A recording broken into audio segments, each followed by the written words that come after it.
खुलुमबाय आं मुनिन्द्र महिलारि नोंथांमोनखौ महिलारि wide angle YouTube चेनेलाव बरायबाय। दिनैनि बे गोदान ब्लग भिडियोआव फिन खेब नोंथांमोनखौ बरायबाय। आं दा दङ बङाइगाव डिस्ट्रिक्टनि नैबे बङाइगाव रेलवे स्टेशनाव। बे गोथार सावथुनखौ दिनै जोंनि आसाम बिटिसिनि गासै मोन 8 सिनेमा हलफ्राव अनलाइननि जोहै बे सिनेमा स्क'आव नायनायनि मोनसे सुबिदा होदों। बेनि थाखाय रिया ब्रह्म मेडामखौ रोजा रोजा साबायखर। जों दिनै फेमिलि जानानै बे रिया ब्रह्मनिनो जा गोथार सावथुन बे सावथुनखौ बङाइगावनि साखाथियाव नांजाबना थानाय मायापुरी सिनेमा हलाव नायनो फैदों। जोंनि श'आ 11:45 आव 11:45 जोंनि गोथार सावथुननि श'आ जागोन। लोगोसे बावैसो सिगां रिया ब्रह्म मेडामा गावनि फेसबुक पेजनि जोहै मोनसे आपडेट होदोंमोन। बिथाङा बुंनाय लेखा गासै जोंनि आसाम आरो बिटिसिनि मोन 8 सिनेमा हलफ्राव दिनै जों नुनो मोनगोन। थ' दिनैनि बे गोथार सावथुनखौ जों फुंबिलि समावनो ट्रेनजों फैदों नायनो थाखाय। दा समा जोंनि आखायाव 45 मिनिट सम दंबायो। बेनि थाखायनो माखासे खोन्थाखौ लानानै आं दिनै बे ब्लग भिडियोखौ खालामनाय जादों। स' जों गिबियावनो मायापुरी सिनेमा हलसिम थांगोन। थांनानै बे गोथार सावथुनखौ नायखांनायनि उनाव आंनि जा मोन्दांथि जा एक्सपेरिमेन्ट जा फिल्मनि सायाव मा कनसेप्टआव बे फिल्मखौ लिरनाय जादों बा माबायदि जादों बा जोंनि मुगाजों गोरोबदोंना गोरोबाखै बेनि सायाव माखासे खोन्थाखौ भिडियोनि जोबथाथिंजाय नोंथांमोनजों शेयार खालामगोन। रिया ब्रह्म मेडामनिसिम रोजा रोजा साबायखर बे जोंनि सिनेमा हलफ्राव नोंथांनि बे गोथार सावथुनखौ नायहोनायनि मोनसे खाबु होनायनि थाखाय। स' नोंथांमोना फैबाय थानाय समाव रिया ब्रह्म मेडामनि जे गोथार सावथुन बेखौ नाय आरो लोगोसे जों हाजासे मदद होनांगोन। बेबायदि जोंनि मदद मोनब्लासो नायगिरिया अनसायब्लासो फैबाय थानाय समाव आरबि फिल्म प्रडाक्शना गोबां मोजां मोजां सावथुनफोरखौ दिहुनलांनो हागोन। लोगोसे आरबि फिल्म प्रडाक्शना जा इउटुब चेनेल दङ रिया ब्रह्म मेडामनि बे इउटुब चेनेला बर' हारिनिनो गासैनिख्रुइबो मुंदांखासिन लोगोसे खम समनि गेजेराव दासिम 1,52,000 साबस्क्राइबार गेइन खालामनो हाबाय। बेनि थाखाय रोजा रोजा कंग्रेचुलेसन रिया ब्रह्म मेडाम। स' दानिया गिबियावनो जोङो मायापुरी सिनेमा हलसिम थांग्रोनोसै। बेनि उनाव फिल्मखौ नायखांनानै नोंथांमोननो बे गोथार सावथुननि मोन्दांथिखौ आंनि फारसेनिफ्राय शेयार खालामगोन। दानिया जोङो मायापुरी सिनेमा हलसिम थांगोन। नैबे लकेशननिफ्राय बङाइगाव रेलवे स्टेशननिफ्राय गासै 5 मिनिटनि गेजेराव खोलाहाथिंजाय मायापुरी सिनेमा हला दङ। स' जों गिबियावनो मायापुरी सिनेमा हलसिम थांग्रोनोसै।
नैबे समाव आं मायापुरी सिनेमा हलसिम सफैबाय। लोगोसे नोंथांमोना उनथिंजाय नुदों नैबे मायापुरी सिनेमा हलाव गोथार सावथुननि जा बेनार बेखौ लागायना दोनदों। लोगोसे 11:45 निफ्राय बेवहाय जोंनि नायगिरि बिथांमोनखौ सोनाय जागोन। स' नैबे टाइमाव गोबां नायगिरि बर' सावथुनखौ मोजां मोनग्रा सुबुंफोरा फैदों। नायनोसै सिङाव हाबनानै माबायदि नुयो। लोगोसे फिल्मनि जोबनायनि उनाव आं नोंथांखौ शेयार खालामो। लोगोसे आरोबाव फिन खेब रिया ब्रह्म मेडामनि जा दिनैनि नाजानाय हलाव दिन्थिनाय बे साक्सेसफुल जाथों। लोगोसे फैबाय थानाय समफ्राव रिया ब्रह्म मेडामखौ सापर्ट खालाम। बिथाङा बर' हारिनि आरबि फिल्म प्रडाक्शन महरै जोबोद मोनसे बेसेन गोसा फिल्मफोरखौ दासान्दि होगासिनो दङ आरो फैबाय थानाय समावबो होगोन होनना आसा थिबाय।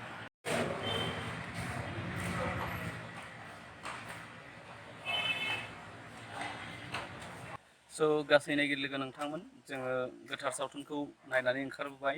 दा जोङो दङ नैबे बङाइगाव रेलवे स्टेशनाव आरो जोंनि थांखिसिम जों थांफिननो लानोसै 4:47 जोंनि ट्रेन। बे गोथार सावथुननि सायाव आंनि फंनैसो मोन्दांथिखौ फोरमायनो नाजादों। गोथार सावथुनाव जिखिनि स्क्रिप्टखौ लिरनाय जादों, जा बिथाङा बे स्क्रिप्टखौ लिरदों जोबोर मोजां जादों। गोथार सावथुनखौ जा बिथाङा बेनि स्क्रिप्टखौ लिरदों, बे स्क्रिप्टआ जोंनि बर' समाजाव जाफ्लेबाय थानाय मोनसे ट्रु माने सैथो घटना। जा बिथाङा बे स्क्रिप्टखौ लिरदों थारैनो जोबोर मेहेरगोनां जादों। बेवहाय दुखुजों लोगोसे सुखु, लोगोसे न'खर गंसेनि जाखिनि नांगौ जा दुखु सुखुनि मोनसे एक्ट, बेयो टटेलि नुजादों। लोगोसे रिया ब्रह्म बिथाङा जा गावनि एक्टिं खिनिखौ बानायदों बिबाजैनि रलाव, थारैनो बियो जोबोद मोजां जादों। लोगोसे जा बर' समाजाव जों खुगा खुगा सोलिबोनाय सांग्रेमा, बे सांग्रेमानि जा सैथो जाथाय बेखौ बेवहाय फोरमायनो नाजादों होनना आं सानो।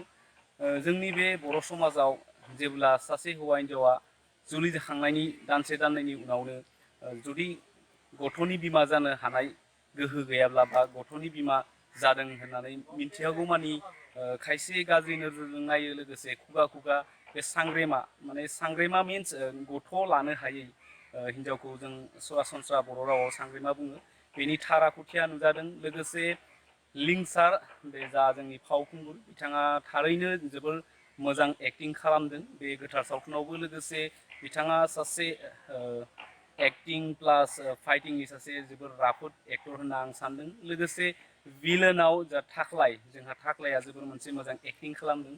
बेवहाय जा बिथाङा बेथाल मुं लादों, बेनि थार आखुथायखौ बे गोथार सावथुनाव नुजानो हादों। लोगोसे एक्टर लिंसारनि बिदा जानाय, लोगोसे बिमा बिफानि एक्टिंआबो जोबोर मोजां जादों। लोगोसे जाखिनि टेकनिशियान, बिथांमोना थारैनो बेखौ जोबोर मोजाङै दिन्थिफुंदों। लोगोसे टटेलि जोंनि साउथ इन्डियानि फल' खालामनाय बायदि आं नुनो मोनदों। बेयाव फाइटिंआव जिखिनि जा टेकनिशियाननि गोनांथि जादों बेफोर टटेलि मोजां। लोगोसे बाख्नायथावबो, बर'नि सावथुन मुलुगाव बेबायदि टेकनिकेल बा टेकनिशियानजों बुंफबनाय फाइटिं, साउन्ड, डाबिं बायदिया जोबोर मोजां जादों। आंनि मोन्दांथियाव जा गोथार बुंनाय लोगो लोगोनो जों जाखिनिखौ मोनदांदों बा सावथुन मुलुगाव जा बिथांमोना सावथुनखौ नायदों, बेवहाय बिथांमोना मा मोनदांदों बेखौ आं मिथिया। नाथाय आंनि मोन्दांथि बायदिब्ला बे गोथार सावथुना टटेलि रिया ब्रह्म जा बिबाजैनि मेन रलनिफ्राय जादों।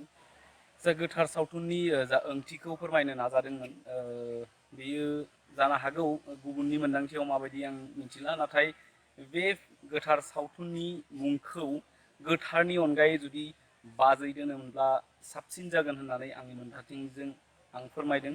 दा जियानो जादोला 2019 मायथाइनि आरबि फिल्म प्रडाक्शननि बे फिल्मा जोबोर मोनसे हिट। लोगोसे दिनै थारैनो बेखौ सिनेमा हलाव नायनानै मोजांसिन मोनदों। मानो होनब्ला सिनेमा हलफोराव साउन्डनि क्वालिटि, पिक्सारनि रिजलिउसन बायदिखौ मोजांसिन नुयो।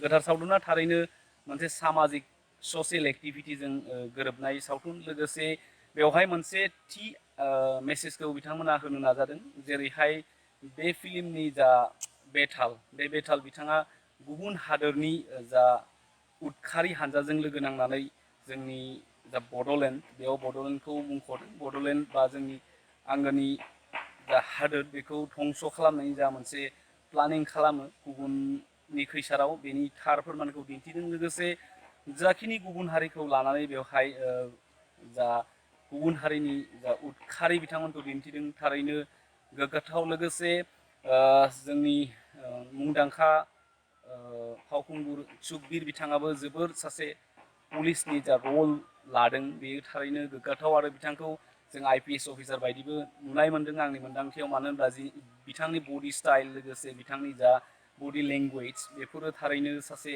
IPS अफिसार जानायनि थार इमेजआ नुजाखांफैदों।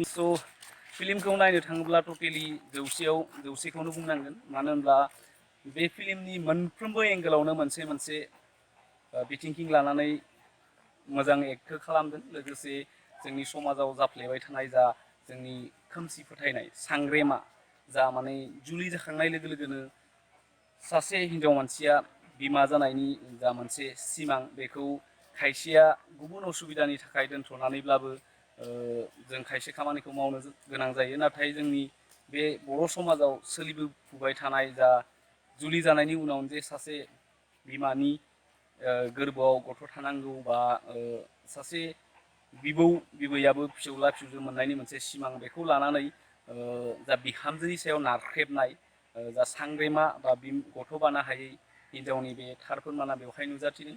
जियानो जादोला आंनि मोन्दांथियाव गोथार सावथुननि थार मुङा बाजैसो जानांगौमोन। स' दिनैनि बे ब्लग भिडिअ'आव नोंथांमोननो गोथार सावथुननि सायाव आंनि मोन्दांथिखौ फोरमायबाय।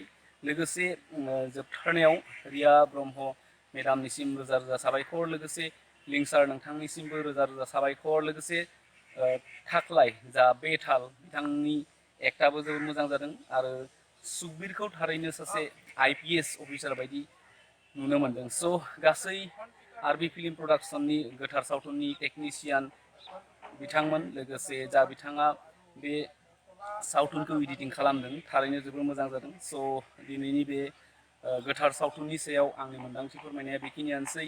लोगोसे जुदि रिया मेडामा बे ब्लग भिडिअखौ नुदोंब्ला थाबैनो नोंथांनिसिम आंनि मोनसे रिकुवेस्ट, महिलारि वाइड एंगलनिफ्राय नोंथांखौ थाबैनो मोगा मोगि लानायनि मोनसे खाबु होयो बा नोंथाङा आंनो बे चान्सखौ होयो।